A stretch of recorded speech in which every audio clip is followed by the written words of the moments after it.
besh! Welcome to my channel! Okay, welcome po kayo dito sa aking channel. So kung hindi ka pa nakapag-subscribe, please subscribe my channel and please click the bell button para po magiging updated kayo sa aking susunod na mga videos na i-upload.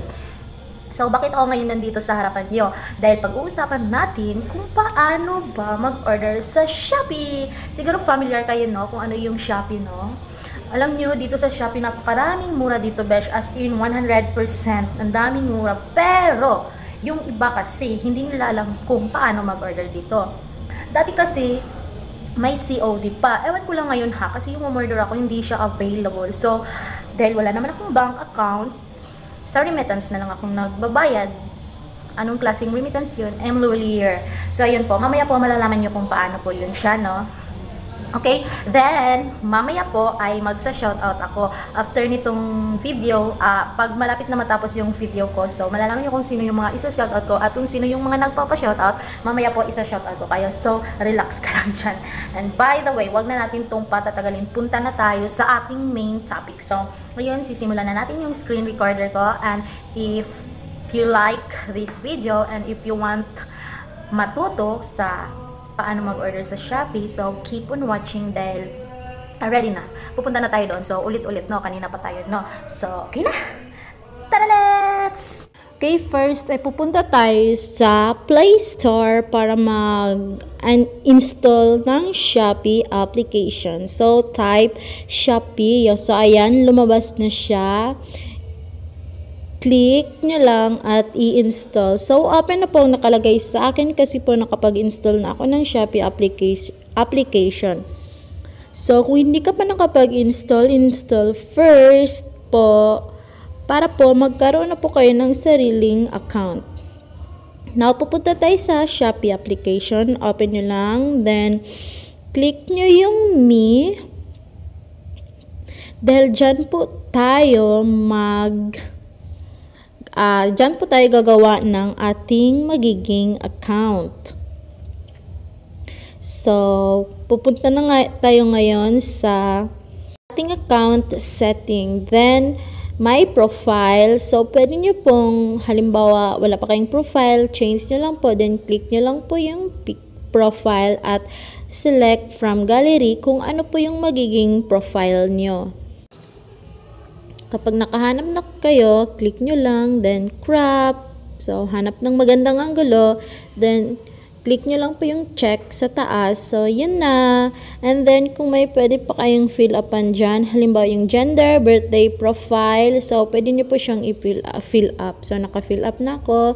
At importante din po yung my address. So, mahalaga po yan dahil dyan po i-deliver ng Shopee ang inyong mga at sa bank account card, pwede po kayong maglagay or mag-add ng new credit card or bank account. Pero kasi ako, wala kasi akong bank account. So, dito po ako nagbabayad na lang po ako sa remittance, imlulier. Makikita nyo po dyan mamaya pag umorder na kayo. So, try po natin mag-order. So, maghanap po tayo kung anong gusto nating i-order. Then, dito po, type nyo lang po, halimbawa, Fila shoes. So, lalabas po yung mga Fila shoes.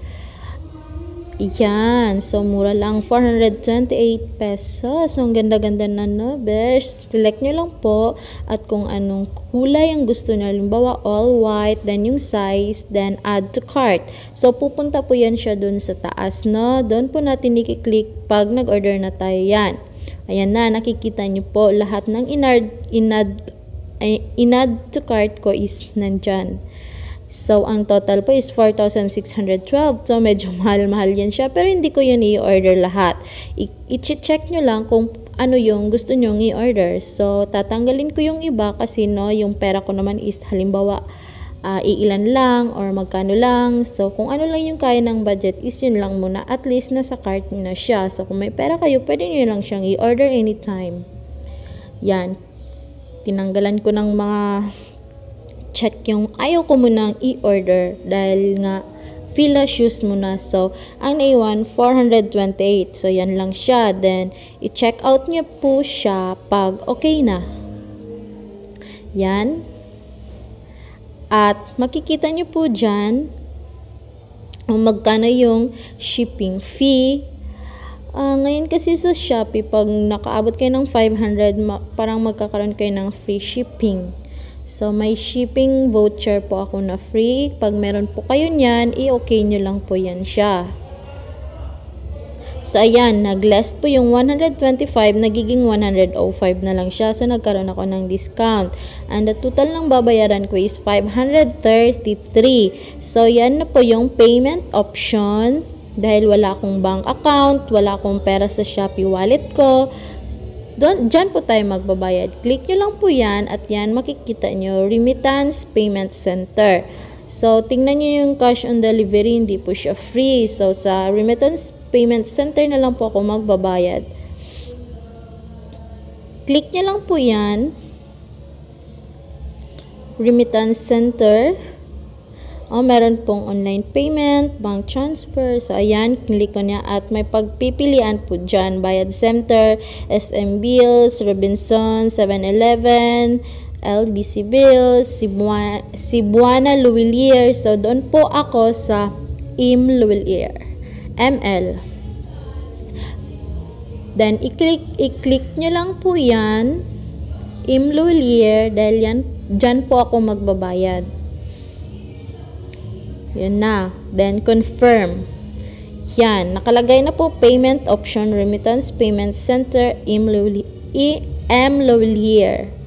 So, ang total po ang order ko is 533. Pag okay na, i-place order nyo niya po siya. Then, after po nyan, may notification po kayong darating. Pupunta po tayo sa, after nyo po ma-place order yun, hindi ko siya ipi-place order kasi hindi ko naman siya i-order, wala akong pera. Punta po tayo sa notification. Yan po. Dragon Pay. Yan po yung magdarating na notification sa inyo. So, makikita po dyan pupunta po kayo, halimbawa, pag magbabayad na kayo, pupunta kayo sa Luwilier at sasabihin nyo maghingi kayo ng bills paper para po sa bills payment. So, sa biller name is Dragon Pay. Then, yung account number, yan po yung account number na i-fill up nyo doon. Yung account name, yung pangalan nyo po. Amount, 663. Kung magkano po yung amount, yun lang po yung babayaran nyo kasi wala na po yung refund yan. Sakto lang dapat ibabayad nyo.